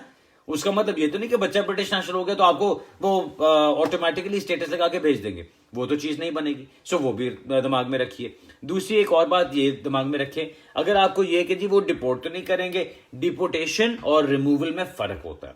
डिपोर्टेशन की जाती है क्रिमिनल्स के लिए जिनको कम से कम 12 महीने की सजा जेल की होती है। आपको डिपोर्टेशन का खतरा नहीं है अगर आपको क्रिमिनल कन्विक्शन नहीं है, तो आपको खतरा है रिमूवल का। और रिमूवल क्यों? क्योंकि आपकी कोई एप्लीकेशन नहीं है, आपके पास कोई स्टेटस नहीं है, और ना ही आप अप्लाई कर रहे हैं उसके लिए। सो मेरे मुताबिक तो आपको डेफिनेटली अप्लाई करना चाहिए। और अगर पैसे नहीं है, आप अकेले उस तरह की सिचुएशन में नहीं है, बहुत सारे लोग उस तरह की सिचुएशन में होते हैं, सो आप फी रिमिशन के लिए अप्लाई करते हैं। ठीक है भाई? तो उसके बाद सिर्फ एक बच्चे को साथ, सिर्फ बच्चे का अकेला कर दे बंदा? जी बच्चे का अकेला करके फिर आप क्या करेंगे? बच्चा क्या अकेला ट्रैवल करेगा? बच्चा काम करेगा? बच्चा क्या करेगा? बच्चे का जो स्टेटस होना है, वो स्टेटस आप किस लिए भी करवा रहे हैं, ये बताइए। सही बात नहीं, मैं यही आपसे पूछ रहा हूं ना, आपने अभी पूछा कि जी सिर्फ बच्चे का करा के फिर क्या करेंगे आप, ये बताइए। उसका मतलब ये तो नहीं कि बच्चे को स्टेटस हो गया तो आपको काम करना अलाउड है। उसका मतलब ये नहीं कि बच्चे का स्टेटस हो गया तो आप ट्रैवल कर सकते हैं। आपके पास तो फिर भी स्टेटस नहीं होगा भाई, आपको तो फिर भी अप्लाई करना है।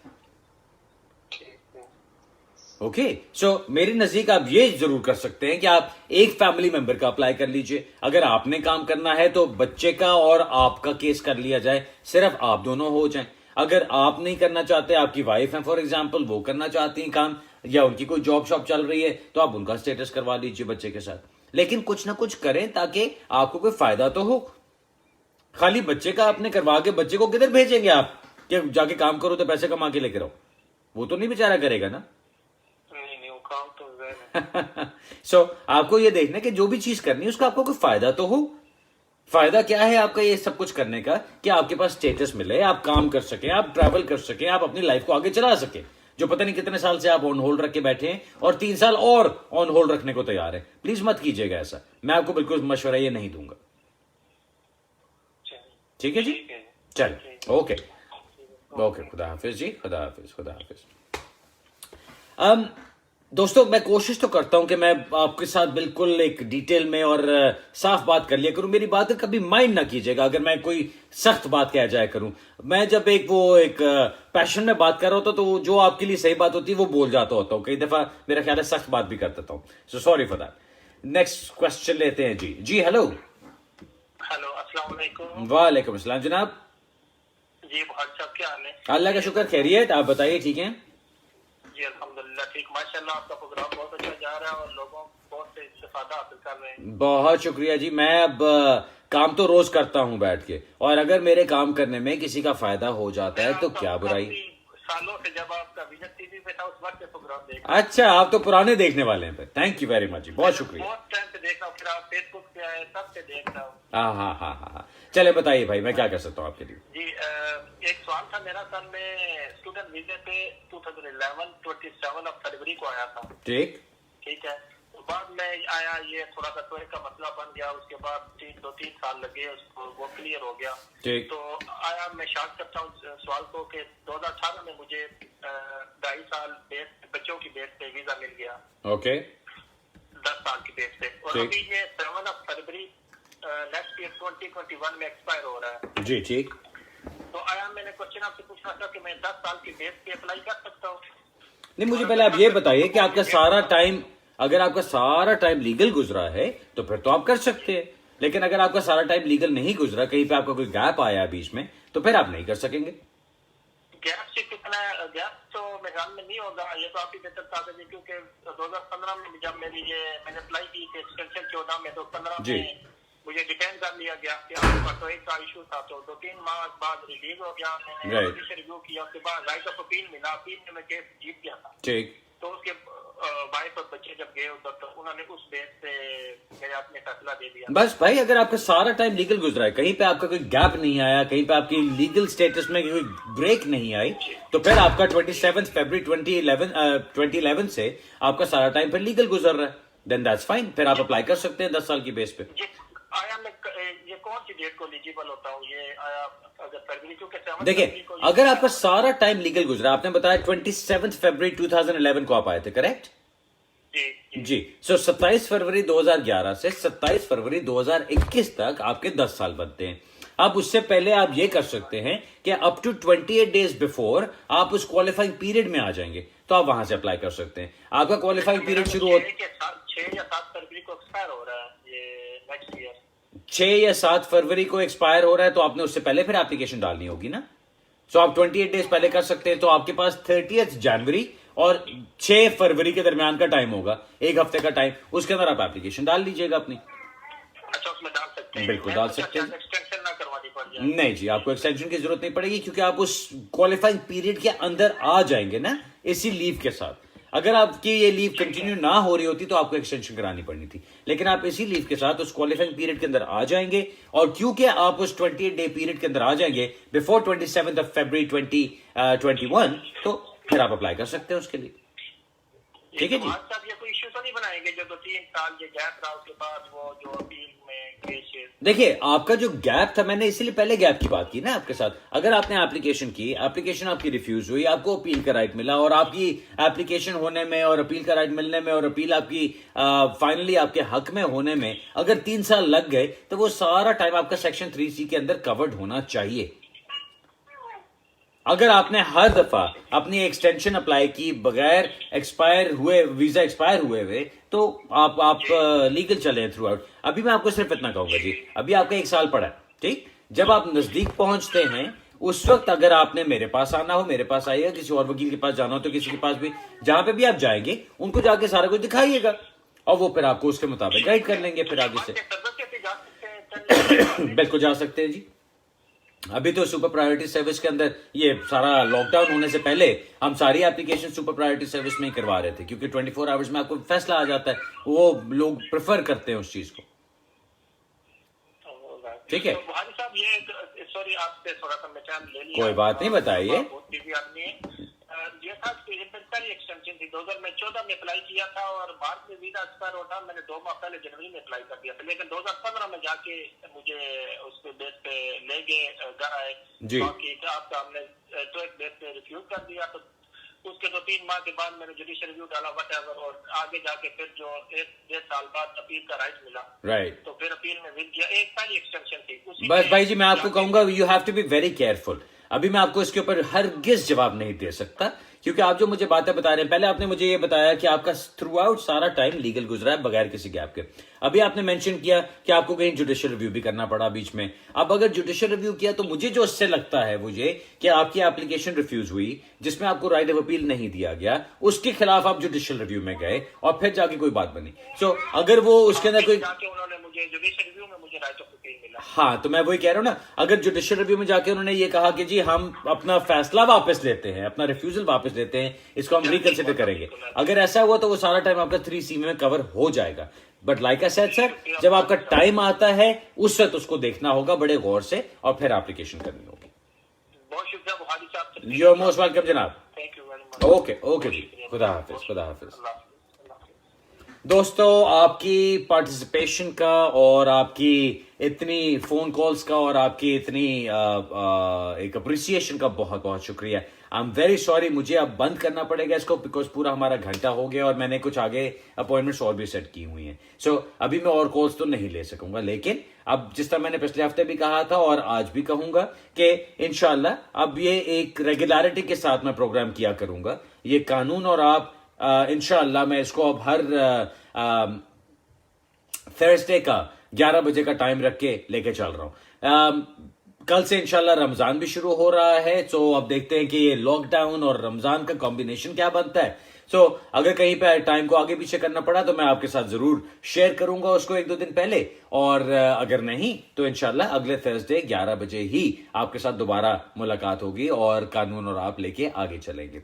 अगर आपके कोई सवाल हो, मुझे पता है बहुत सारे कमेंट्स चल रहे हैं साथ साथ जो मुझे अभी स्क्रीन के ऊपर नजर आ रहे हैं। सो अगर आपके कोई कमेंट्स हैं जहां पे आप कोई क्वेश्चंस पूछते हैं, कुछ छोटा सा सवाल हो तो जरूर पूछ लीजिए। लंबे सवालों को या पूरी डिस्कशंस मैं नहीं कर सकता आपके एक कमेंट के अंदर। अगर आपने डिस्कशन करनी हो तो प्लीज माइंड ना करें, एक कंसल्टेशन बुक कर लिया करें, और ताकि आपके साथ मैं प्रॉपरली जिस तरह भी बैठ के बात सुनता हूं और जवाब देता हूं उसी तरह मैं आपको एक कंसल्टेशन में भी जवाब दे सकता हूं। फिर अभी जो मिस्ड कॉल्स आई हुई हैं, जिन लोगों के से आज बात नहीं हो सकी, मैं अपने स्टाफ के साथ ये नंबर शेयर करूंगा, आपको फोन कॉल आएगी। आप उनको अगर कोई छोटा मोटा सवाल है तो पूछ सकते हैं, वो मुझसे पूछ के आपको जवाब दे सकते हैं। अगर आपने अपना केस डिस्कस करना है तो आपकी कंसल्टेशन बुक की जा सकती है, और अगर आप समझते हैं कि मैं आपका केस हैंडल करने के लिए सही हूं तो फिर आप अपना केस हमें हैंड ओवर भी कर सकते हैं और वहां से मैं इसको लेके चल सकता हूं। सो जो भी करना हो, जब आपको कोई कॉल आती है या आपको कोई मैसेज आता है तो उसको रिस्पॉन्ड कर लीजिएगा, और हमारे साथ जो भी राब्ता करना चाहें